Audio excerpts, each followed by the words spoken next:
How's it going, everybody? It's C-RadTV back with another vid.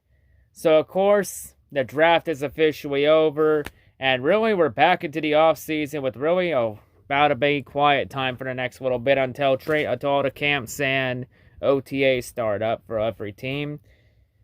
So, yeah, and despite that, the Lions still had a bit of an interesting week of hot news and highlights the last week after the draft, which there's always that after the draft. So today, we're going to go ahead and we're going to wrap it up all here, including the undrafted signings. We're going to go over that too. We got a lot to talk about in this episode. So, for this final wrap-up, I guess, the Lions free agency wars, that's a lot shorter than normal, which this season was a lot shorter than normal. We're going to go through it, and we're going to see let's see how the Lions did this week. So we got a lot to talk about. Let's get started. So the first piece of Lions news we had this week, this was actually announced before the draft. All this was talked about before the draft. But I decided to wait until after the draft to talk about it. So this one, it involved Detroit Lions team president Rod Wood. When Rod Wood made, of course, a little press conference, talked about a lot of things. The two things he mainly talked about in that press conference, he mainly talked about that Detroit is in the running to host the 2024 NFL Draft. They're making a strong push and a bid to try and host the draft in 2024, which is the next date that hasn't been confirmed yet, because 2022 draft's going to be in Las Vegas next year in Sin City, because Vegas was originally supposed to host the draft in 2020, but due to the pandemic, it got moved to Roger Goodell's basement. So yeah, Vegas will get a second chance at this, and we'll try Vegas again. And then 2023, it's going to be in Kansas City. And then 2024, still unknown. I mean, hey, if I would be down for the draft being in Detroit for sure. I mean, hey, if the draft ever is in Detroit, I would definitely go to it. You know, and I'd definitely be vlogging the experience for sure. Like, the only way I want to do draft reactions is if the draft's in Detroit and I'm vlogging it. So yeah, that's just a little tidbit there. I know the main things Detroit has in their bid is, of course, Ford Field. You also got the Fox Theater and riverfront across the St. Clair River. I mean, a lot of Detroit sporting venues are right there across from each other, because you got Ford Field, and then you got Comerica Park right next door.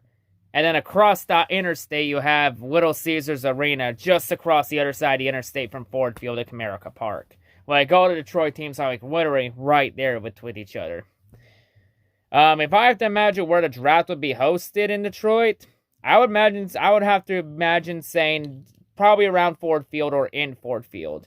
Or hell, maybe even outside Ford Field on that little strip. And the NFL also revealed the draft numbers from Cleveland, where the draft was one of the most rated TV events of the weekend.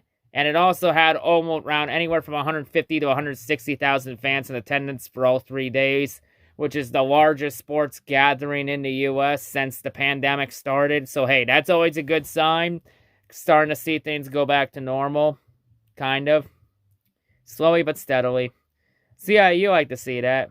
Great to see that for sure. Great to have fans back in attendance for the draft. It just wasn't the same last year. But, hey.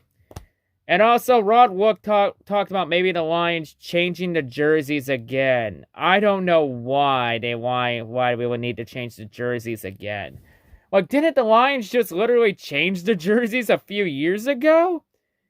I don't know why. I guess, money and reasons. That's all I got. My best guess is on money, because it's all about the moolah at the end of the day. Fuck it. We'll go with that. I don't know why, just reasons. We'll go with it. But yeah, overall though, I would be down to have the draft hosted in Detroit in 2024. Or hell, maybe even 2025. I believe the next 3 draft dates are going to be set to be revealed are 2024, 2025, and 2026. I believe those are the next 3 that are going to be revealed. Hopefully Detroit gets 2024. But anyway, there was some movements on the Lions roster this week. So, of course, the first one we had was tight end Josh Hills. Shockingly announced his retirement not even a month or 2 after signing with the Lions. So, Josh Hill retires without even playing a down for the Lions. So, that's pretty interesting and kind of weird how that happened. But yeah, still, Brad Holmes, he did not panic or hesitate. So Brad Holmes, of course, went to the free agency market to see what could be there to replace some Josh Hill. Well, remember that Darren Fells guy that struggled with the Lions and was not really that good back in 2017 under Caldwell? Well, he's okay. He's a lot better than he was in 2017. Let's bring him back again. Because we did so many great things with Fells. Let's try this again. Because at first you don't succeed, then let's play the definition of insanity. So yeah, Darren Fells is back with the Lions because fuck it, why not? And of course, though, this came also with the biggest shock on the Lions roster. Maybe not a big shock, but of course the Lions have finally done it. Kerryon Johnson is gone. He has been officially waived by the Lions and has now signed with the Philadelphia Eagles. Let me be real. I don't think many people are shocked about Kerryon Johnson being waived. For me, I saw Kerryon being cut by the Lions from a mile away. I think the writing was on the wall since last year that Kerryon Johnson was going to be gone and on a hot seat. I think we all knew Kerryon was going to be gone when the Lions drafted DeAndre Swift last year. You know, just simply that put Kerryon Johnson on the hot seat, and simply put, he did not perform when it mattered the most, and that's why he's gone. I think the main issue, though, with Kerryon Johnson that led to his release was, simply put, he just had issues staying healthy his entire career so far. Like, he showed signs of brilliance and greatness. He was a great playmaker for the most part. He was like the first running back to get the Lions to over 100 rushing yards in a game since 2013 Reggie Bush. But he just had issues staying healthy. And really, once DeAndre Swift came in, Kerryon Johnson just started getting lazier. Just didn't work as hard as he used to. He was more complacent being a second or third running back, especially when the Lions signed Adrian Peterson last year. He just really stopped giving a shit about football. And the Lions just had enough of Kerryon's antics. So yeah, it seems like Kerryon might be starting a carousel, or if Kerryon doesn't get it together, he could be out of the league soon. But in the meantime, the Lions will sign in Evan Helm at guard, and also sign former XFL long snapper Scott Daly, too. All to one-year contracts, of course. Let's be real, I think we all know why Scott Daly got signed. Why the Lions signed a long snapper. They're getting ready to replace Don Muhlbach. Scott Daly is just going to become Don Muhlbach's eventual replacement at long snapper. Since I don't know how in the fuck Muhlbach is still going so far after all these years, and he keeps coming back. I think this year's going to be Muhlbach's last year. If not, Muhlbach will be replaced at training camp. We'll have to wait and see what happens on that front. Of course, the next piece of news that we had from the Lions this week, of course, we had the Lions and Brad Holmes is making some changes, of course, to the scouting staff, which this always happens every single year with any team, especially with teams with new GMs and head coaches. So, of course, the Lions this week, they let go of 3 members of their scouting department, which included Collegiate Scouting Director Ron Miles, along with Lions scouts Chuck Bressinger and Jay Morocco. I thought it said Joy or Jay or some shit in my notes. So I gotta just gotta write down the names better in my notes. Fuck. Anyway, continuing on though. A lot of this does have ties though to the Lions potentially signing former Carolina Panthers scout Mike Martin. Now there's been multiple reports that Mike Martin to the Lions scouting staff is a done deal, but there's been nothing confirmed yet by the Lions. There's been multiple reports that have confirmed this, which pretty much whenever it's reported or rumored, and it comes from the same multiple sources, especially when they're reliable sources, then you pretty much know it's a done deal. But, we're going to have to wait for official word from Brad Holmes and company and see if Mike Martin is officially part of the great Detroit Masterplan. So the next piece of Lions news we're going to go over here, of course, we all know the NFL schedule comes out next week, so the Lions' 17-game schedule comes out next Thursday night. So we'll know who the Lions are playing. Of course, this year the Lions have 8 home games and 9 road games, with the 9th road game being in Denver. So yeah, and of course, I'll also show on the screen here, Detroit's OTAs and training camps and the rookie minicamp schedules have been released. So the rookie minicamp starts in, I think, 2 weeks. And then OTAs start at the end of May and go all the way till like mid-June. And then somewhere in the middle of that, we have the player minicamp. So yeah, that's also, we're gonna have OTAs and trainer minicamp and rookie minicamp again. So yeah, that's gonna be good here since no team could have it last year because of the pandemic and everything. So yeah, we're definitely starting to see things slowly get back to normal. And also, the NFL has said that teams are allowed to now have their training camps off of their on-site facility, so they can go to other places to have it too. They just got to file a 4-minute way in advance for training camp, which starts in like mid to late July. Now, there's no word, though, if teams will be allowed to have joint practices together for it or not. I'm not 100% sure if there's going to be preseason or not. So, yeah, that's going to be something to keep an eye on. But we're slowly starting to see things get back to normal. And I believe also this year for training camp, we're also going to see fans finally back in attendance. So, yeah, that's always good. And in terms of the schedule release, if anyone's wondering, yes, I am doing a schedule prediction. And it will be next week, probably Friday, because I got to work Thursday night. So I'll probably have it out Friday. Sometime next Friday. So yeah, and in the end of the day, though, schedule predictions don't mean jack shit. They're mainly just for fun, so we're just going to go do it for fun. And I believe that right now the Vegas win odds have the Lions at around 4 to 6 wins this year. And actually, that does sound pretty reasonable. I think they're going to win around that many games, in my honest opinion. Looking at the roster, even though the Lions did have a solid draft class and have built a solid foundation maybe to start off with, the Lions are still bad this year anyway. Mainly the fucking receiving and the passing game's going to be still bad. Still a couple question marks on defense, so we're going to see how the Lions fare next year. We'll see how the schedule lines up and what I think the Lions will do next year. I think they're going to be, like I said, I think they're going to be around 5 or 6 wins next year. I think they're going to be around close to the same record they were last year. I honestly have the Lions around the top 5, top 10 in the draft order next year. So yeah, we're going to see how this goes. Something to keep an eye on for sure. And of course, the next piece of Lions news that came out this week, it's about the offensive line. Of course, not only did the Lions, of course, announce that their offensive scheme plans to be a multiple spread offensive scheme, but the Lions also have some big news here. It involves the offensive line, mainly Frank Ragnow. So, of course, last year the Lions were able to sign Taylor Decker to a long-term extension. And, of course, you got the pieces in place right now. The only piece that wasn't signed long-term is center Frank Ragnow. The Lions won offensive line Pro Bowler last year. So, of course, Frank Ragnow, of course, his 5th-year option was picked up before the draft. But the Lions, of course, they wanted to get a long-term extension ready for him. And the Lions did just that. Frank Ragnow gets his first big boy contract.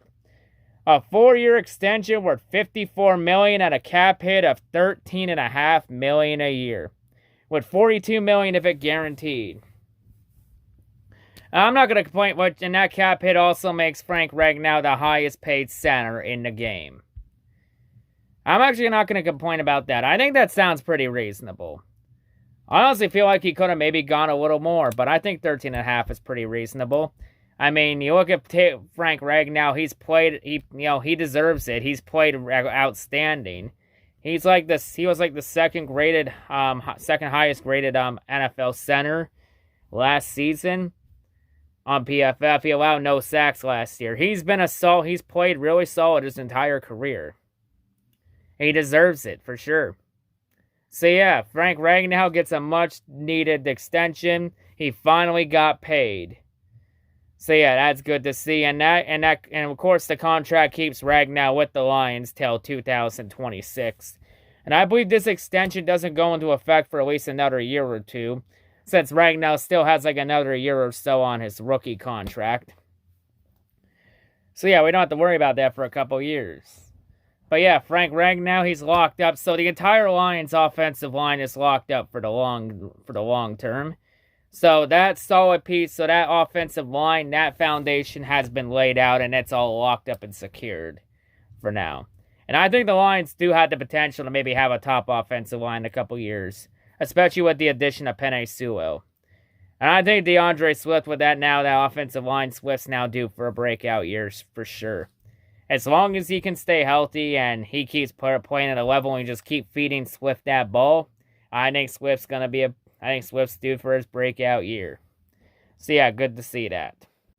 And of course, one of the final things we're going to talk about for sure in this video, of course, we have the undrafted rookie signings. So of course, the Lions signed 13 undrafted rookies. They so far already invited none to training camp or mini camp for that matter. So I'll show the list of all 13 on the screen right here. So yeah, there's at least, I'm not going to go over all of them, but there's at least 4 of them I'm going to go over here that we're going to highlight here. So for the next 10 minutes, we're going to go over the 4 rookies I think could have a very strong impact on the Lions roster. So with that being said, cue the photos and the voiceovers now. So the first of the undrafted rookies we're going to go over here, the 4 we have the running back, hailing out of Arkansas, standing 6 feet tall, weighing 206 pounds. We got Rakeem Boyd. So for Rakeem's strengths, he's a typical outside zone runner, offers solid frame, skill set, could surprise at the next level. His solid big play speed, his decent receiving production, and his contact balance to break away from initial contact. So potential certainly enticing. He worked as the lead Arkansas back in his junior year and had to overcome below average offensive line play. But even despite that in his junior year, he still put up 1,133 yards and 8 touchdowns. So an overall snapshot of his college career, he started his college career at Texas A&M. He left Texas A&M, eventually landed at Arkansas after he had a stop at JC. And during the stop at JC, he got plenty of camera time when he was featured on a Netflix documentary, Last Chance U. He was also a key piece of that Arkansas team in his junior year that struggled for most of his time before changing the coaching staff. In the 2020 season, he opted out after 6 games and a reduced production. Leads right into the weaknesses, which he had a surprisingly lack of production this final year, which led to the opt-out. And with what seemed like a better overall unit, though, and he still opted out. Part of that was because he was also being outperformed by backup Traylon Smith. He seemed, though, to lack same explosion as in past years, perhaps due to his divided workload. It couldn't wouldn't hurt if he could play more physically. In terms of his NFL comparison, he's been compared to Paul Perkins of the Indianapolis Colts.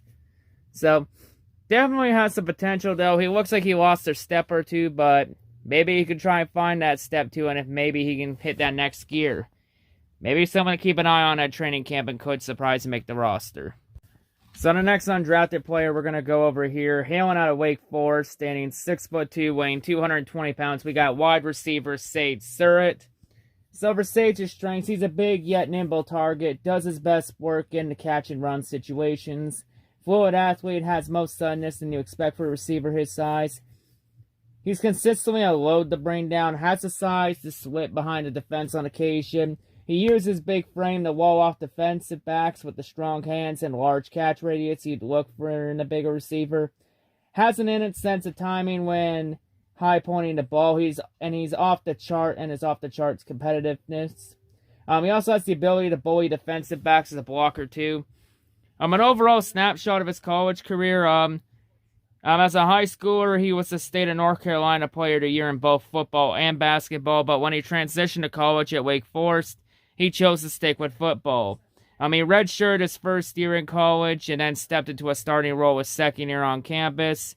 His game elevated further as a redshirt sophomore in 2019. 2019, he earned first-team All-ACC honors, while he also pulled in 1,001 receiving yards through only 9 games, which on 66 catches, averaging 15.2 yards a catch and 11 touchdowns. Overall, in his college career, he had played 22 games, had 107 catches for 1,582 yards, averaging 14.8 yards a catch, and having 15 receiving touchdowns. He was not really a runner in any way. In terms of his weaknesses, though, he's not a burner, and if opponents don't respect his long speed, he will have a tougher time separating at the NFL level. His contested catch, he's a contested catch specialist. He's always tricky to project in the which are always tricky to project in the NFL. He's big, but he's not huge. His medicals will need a little closer look when he missed the last few games of 2019 with an undisclosed injury. And then, of course, he opted out of 2020. In terms of his NFL comparison, he's been compared to Marcel Attman of the Las Vegas Raiders.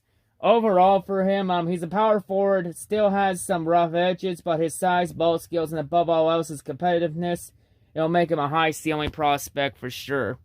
And the odd thing is, there were a couple draft grades that had him going in late in the first round to maybe anywhere, like he was projected to go anywhere late first round to early fourth round within that range.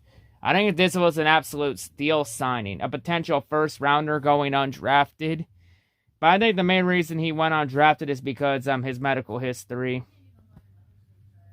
So, you know, hey, if everything all checks out, I think he definitely could make the roster and maybe could take over Galladay's spot as like a number 1 or number 2 receiver for sure. And I tell you right now, the Lions will need it because you look at that receiving core, it's complete trash. So the next player we're going to go over here, hailing out of Notre Dame, standing 6'5", weighing 319 pounds, we got guard Tommy Kramer.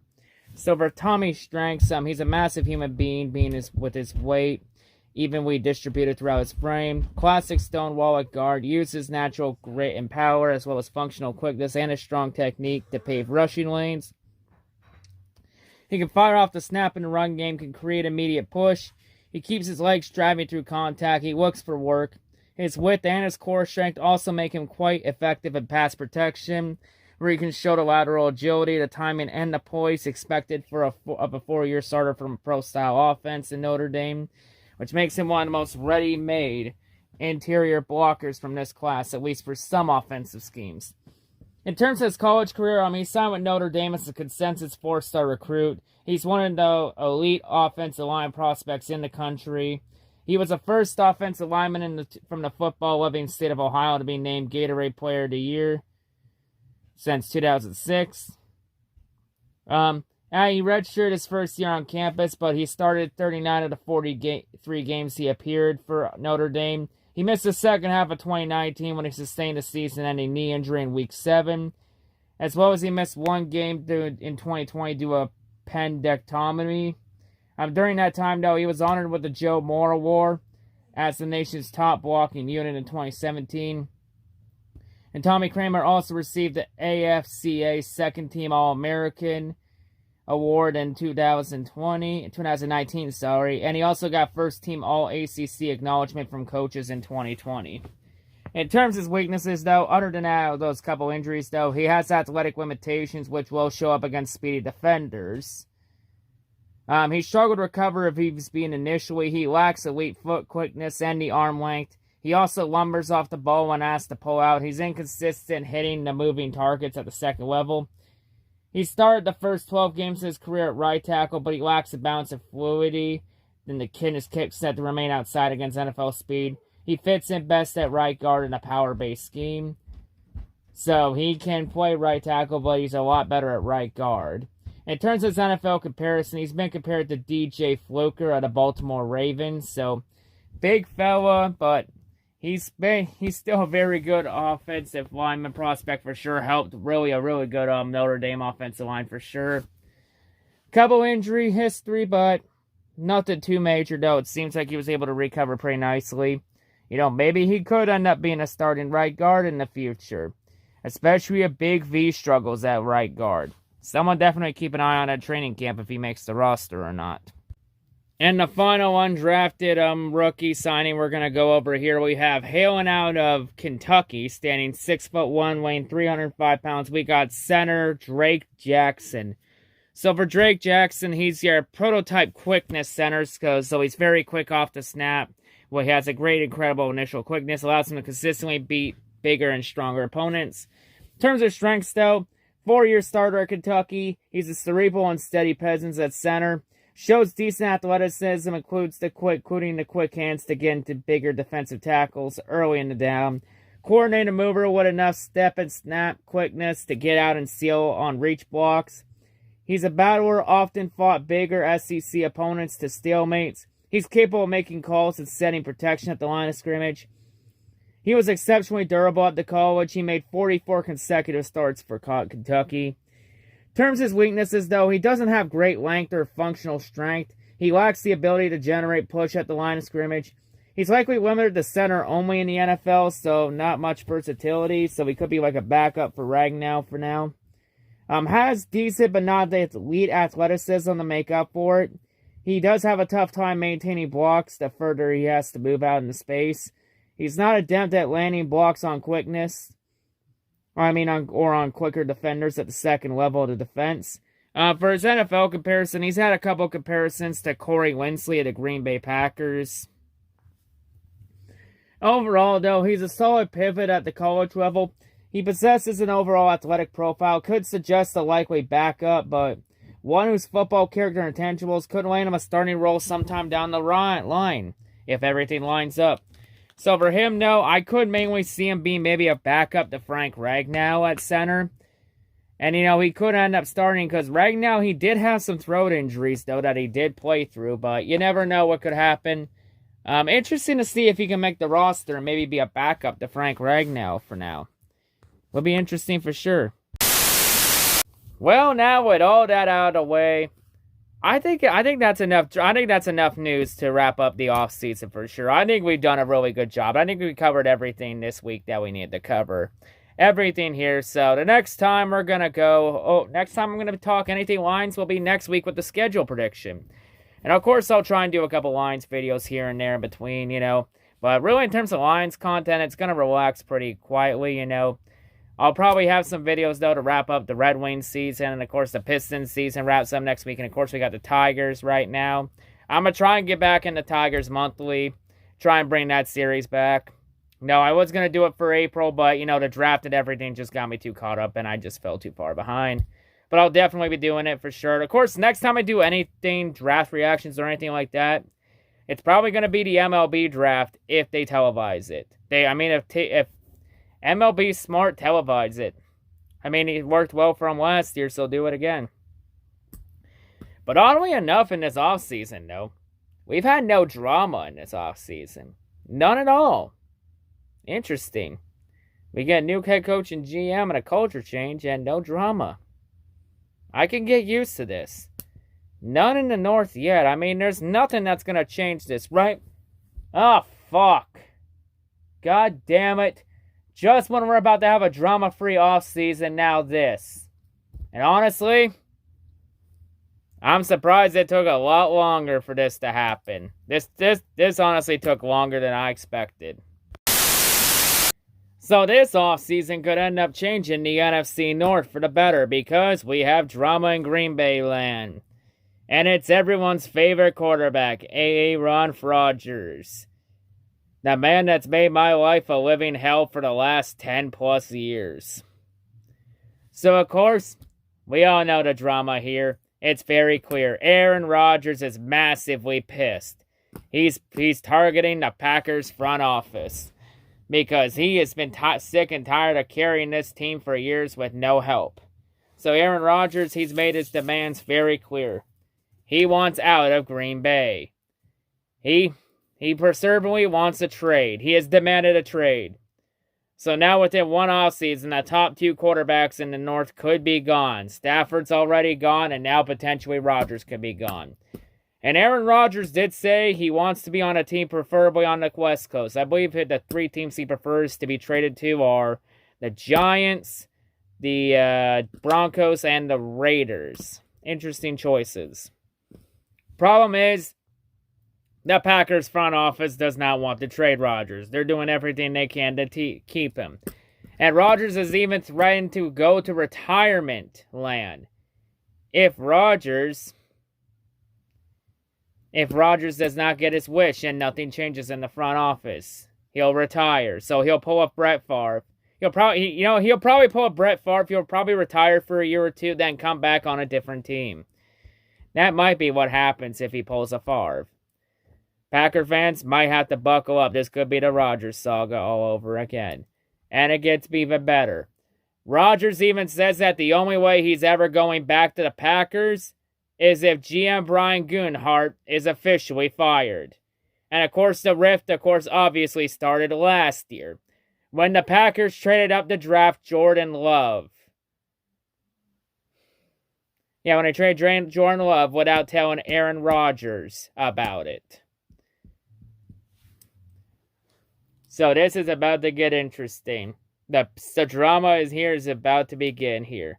I feel like Rodgers is gonna end up coming back. I mean, if the Packers trade him, they're fucked. Well, the Packers are fucked without Rodgers to begin with, but if they trade him, they're really fucked. And of course, we already know that Aaron Rodgers, of course, has already hosted a number of episodes of Jeopardy. And I think Aaron even helped make this drama more intensified when he laughed at one of the contestants, had a laugh when one of the contestants in the final Jeopardy answer referenced the field goal call in the NFC title game, when the Packers chose to kick a field goal with 2 minutes to go in the fourth quarter, while down by 8 points when you need a touchdown to tie the game. Fourth and goal with the game on the line, let's kick a fucking field goal. Yeah, Rodgers had an answer, had a good laugh at that one. Rodgers even telling the guy who asked that question that's the same question he asks himself every night. But that was not the correct answer, obviously, for that Jeopardy question. At least Aaron Rodgers was a good sport about it. Aaron was even praying that someone asked that question on their show. So at least everyone got a good laugh or two from it. All I say is, Packers, buckle up, because I think we all know Jordan Love's going to be an outright bust. Because Jordan Love had a lot of turnover issues his final year in college. All I say is, Packers, buckle up. You're probably going back to the 70s and 80s again, when you were a complete doormat in the league. It's getting to that point. And honestly, the Rodgers drama, if Rodgers leaves, I'll just say this. I saw it coming from a mile away. But yeah, anyway. So this offseason could change the NFC North. I mean, there's not going to be any more drama, right? Oh, fuck me. How in the hell is that fat bastard not in jail yet? And it's not helping that I'm intentionally provoking the bear here, right? So I guess we're going to end this video off by talking about some EDP 445 bullshit drama. Of course, we all know about the drama. I addressed it last week when EDP got exposed and caught for being a pedophile.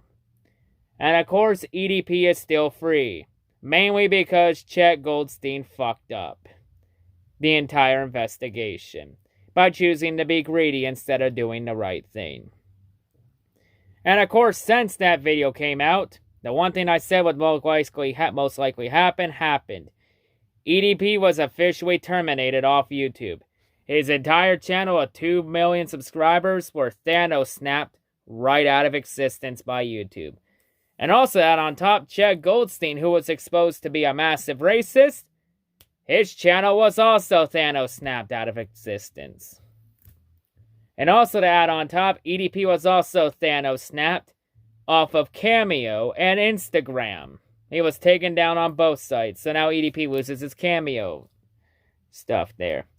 However, though, EDP has made a comeback. He's trying to make an attempted comeback when he came up here, showed up on Facebook. Oh, Facebook, where all the fucking pedophiles usually end up on. And also, EDP has made a new Twitter. So, yeah, EDP's really trying this again. And, of course, EDP made a 6-minute response to where EDP was on a warpath. Where EDP's response was pretty much meant for every single person that has called EDP out and exposed him for being a pedophile. Mainly the 4 main culprits of Chet Goldstein, the CC Unit, Predator Poachers, the Cold Raven, and Master at Work. But let's be real, even though those 4 were the main targets, he pretty much was going after everybody. Because I guess apparently exposing EDP for being a pedophile, it broke some unwritten rule in EDP's book, and now he's out for blood. And this, kids, is what happens when you don't put the fucking stake in Dracula's heart.